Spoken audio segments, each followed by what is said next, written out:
what's going on, guys? It is Rinne-Hatake here, back with another video, and today I got What If I, Rinne-Hatake, was in Naruto, Part 1. Hopefully you guys do enjoy. Before we start the video, first things first, my character will not actually be Kakashi, and it will be someone separate, like a completely different person from Kakashi. But will still be from the same clan as Kakashi, the Hatake clan. And my character will not be called Rinne-Hatake, but instead will be called Rinne-Hatake. But with all that being said, cue the intro.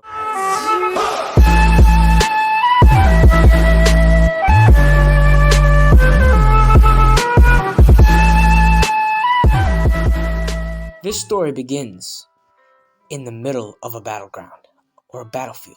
A raging war between two great nations, Konoha and Iwagakure, was happening.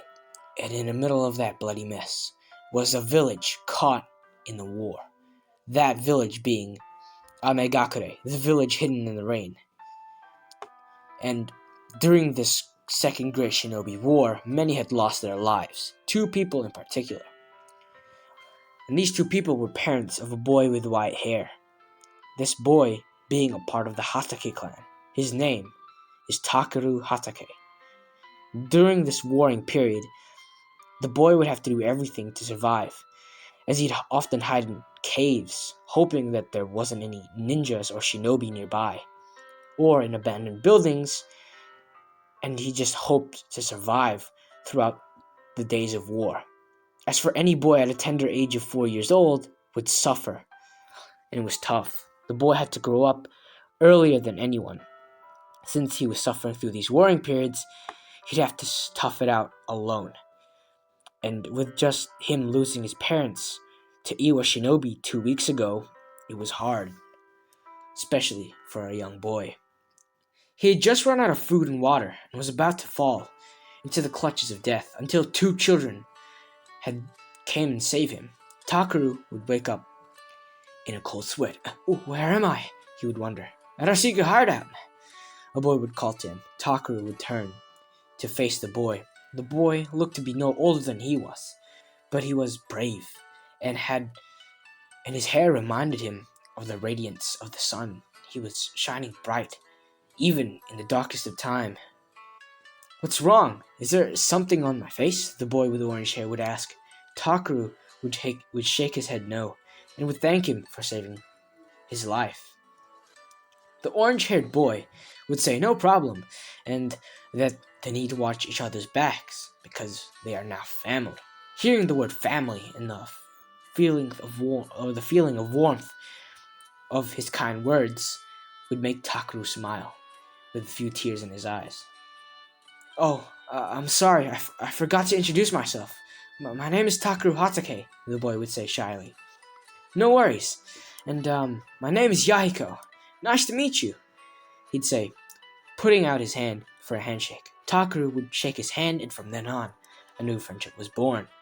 And of course, Konan would also introduce herself, as she was a part of this family as well. As now, they banded together like a family, and they would go together, as they would also grow as another family member would be added to them, as they would find a red-haired boy in the same situation. And they would take care of the boy and ask him to join their family, as he would comply. And this boy being Nagato Uzumaki. Under the guidance of the group's leader, Yahiko would lead Takaru, Konan, and Nagato, and would end up on a few wild adventures here and there, as their friendship grew stronger and stronger, as they were like inseparable, especially Nagato and Takaru. Seeing as they have similar backgrounds and all, and they shared many great memories together. But with all that, we move. Many months would have passed as the war is still going on, but it has started to die down a bit.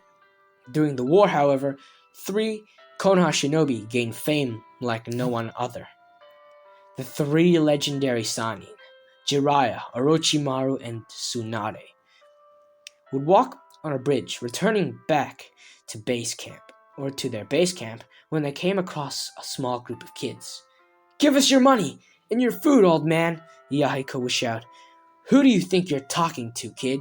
I'm the great Jiraiya, and if you don't want to get hurt, run along," Jiraiya would say in an intimidating voice. Yahiko would stand his ground, though. And like in canon, Orochimaru would want to kill the brats, but would get stopped by Tsunade and Jiraiya.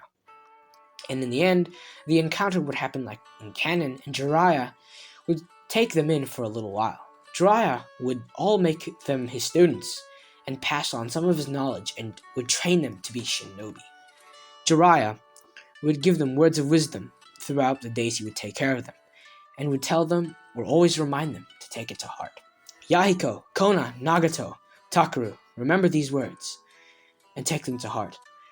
Knowing what it feels to feel pain is exactly why we try to be kind to others, Jiraiya would say, trying to look wise. But he didn't have to, as the kids were starstruck as Jiraiya's words. Jiraiya would continue talking about shinobi this time.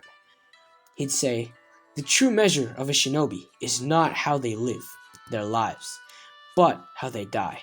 It's not what they did in life, but what they did before dying that measures the true worth of a shinobi," Jiraiya would say, while recalling a memory of Hiruzen and what he would have taught him. The students were amazed by how Jiraiya sounded, so smart and wise. They thought he was just a pervy old man, and they were mistaken.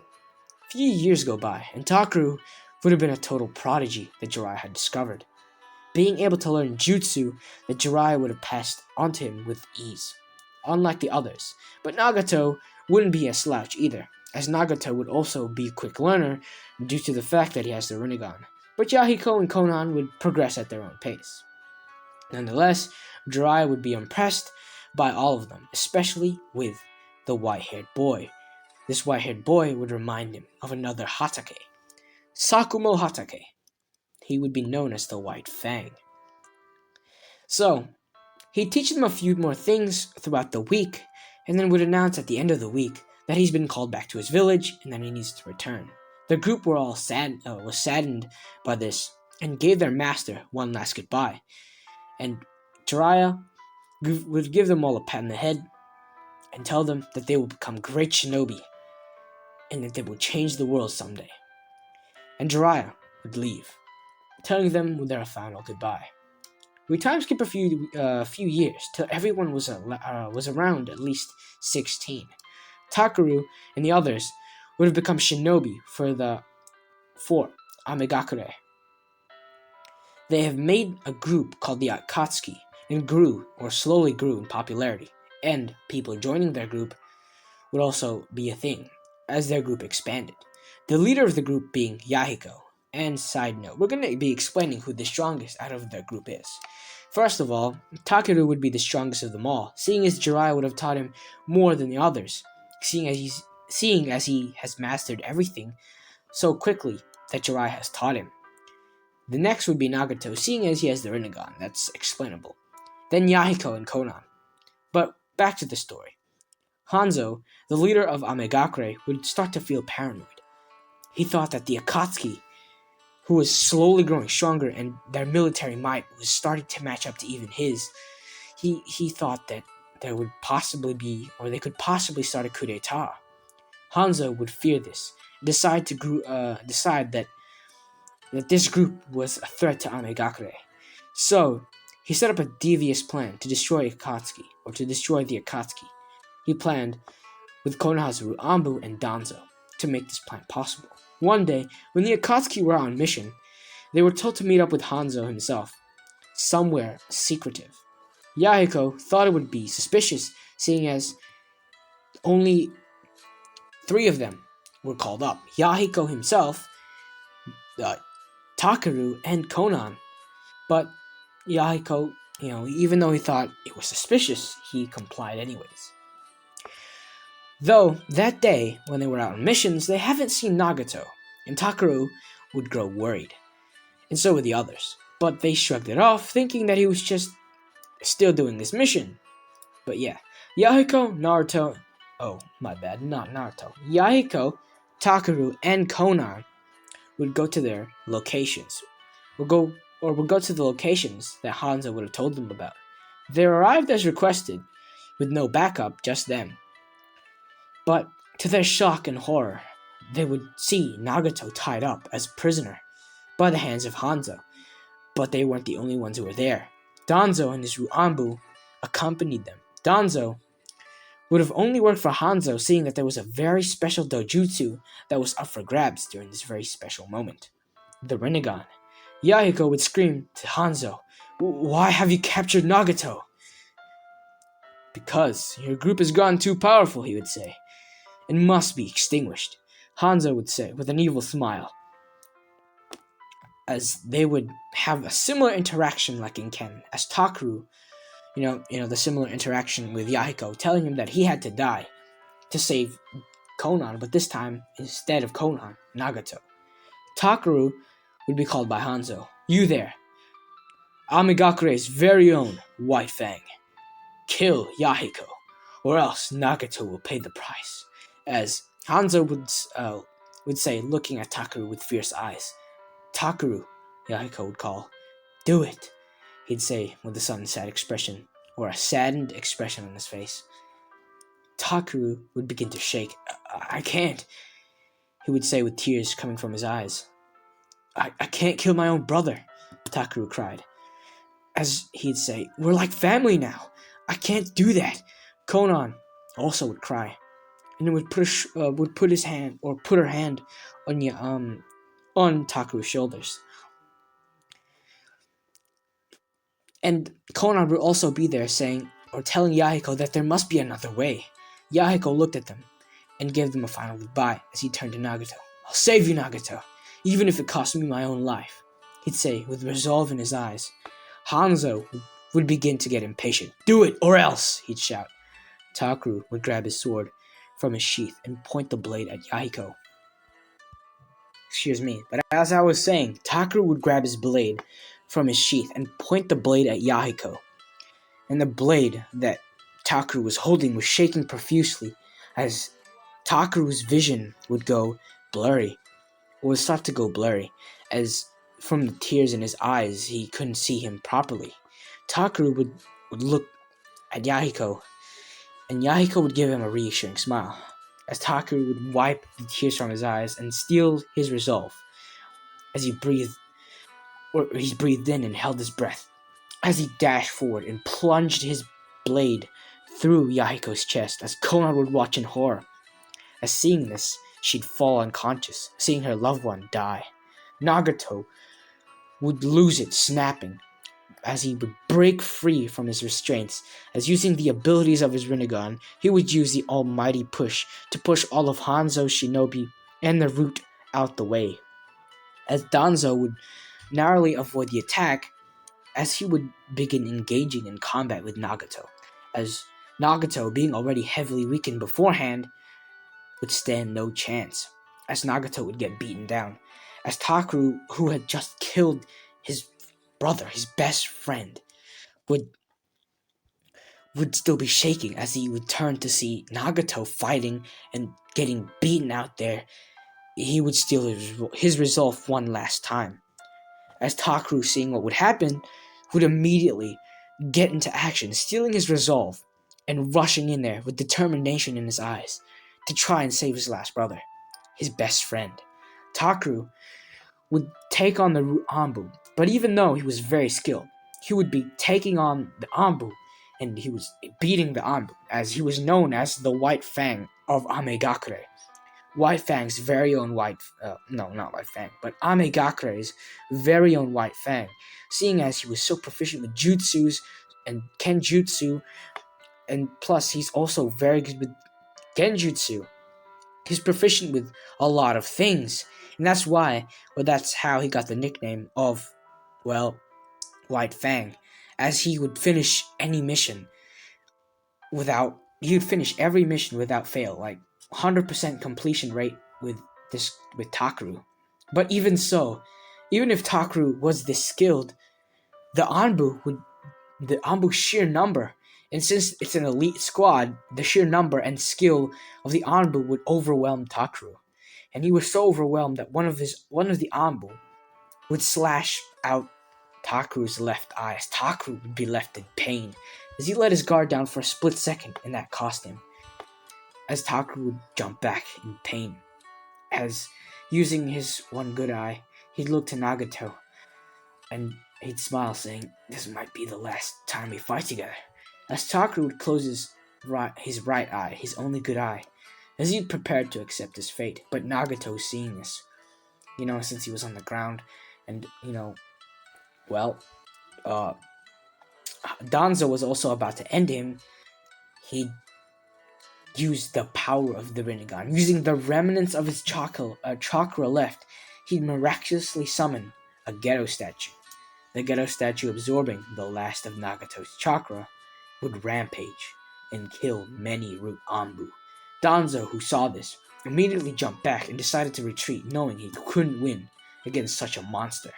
Meanwhile, Konan had just woken up, and seeing Yahiko's dead body next to her made her cry tears, as tears would flow from her eyes.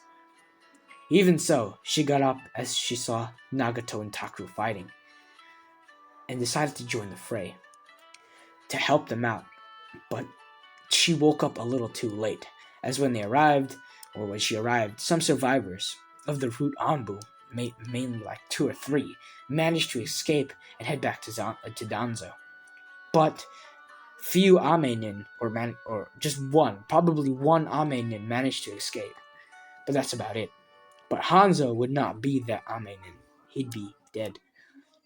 Nagato would immediately fall to the ground.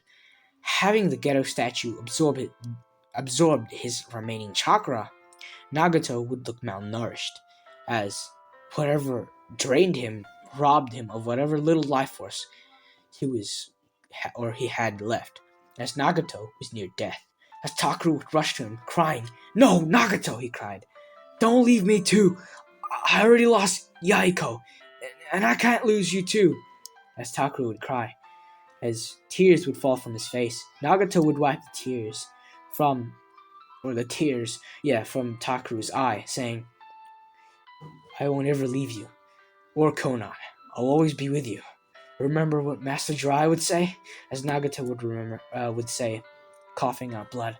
As Taku would nod, as Konan would arrive to see this and see Nagato's state, she'd immediately hug Nagato as his body, or hugged his body that looked very weak and frail, as she began to cry on his body. As she said, "Don't you leave me too," she cried. Nagato would pat both of them on the head, trying to calm them down, as he would recall a memory from their childhood as they were kids, remembering the times when he was protected and comforted by either Yahiko, Takeru, or Konan. And now he looks back at them. He thinks, "It's my turn to do the same." As Nagato would look at Takeru and say, "Take my eye." "Takeru, take my eye," he would say. Takeru would be in shock and would not know what to say. "I have no use for it, seeing as I'm gonna die anyway," he'd say with a smile. Takeru would be left speechless, as Nagato would hand him his left eye and would put it in Takeru's hands. Nagato would say in his final words, hoping that these words will stay with them or will stay in their hearts forever, "Use this eye I give you, and show me the world you will create, that shall be broken free from the cycle of hatred." As Nagato would breathe his last breath, passing on into the afterlife, joining Yahiko. And I think I'm going to leave it off there. Hopefully you guys did enjoy. But without further ado, I'll see you all in the next What If scenario. Peace.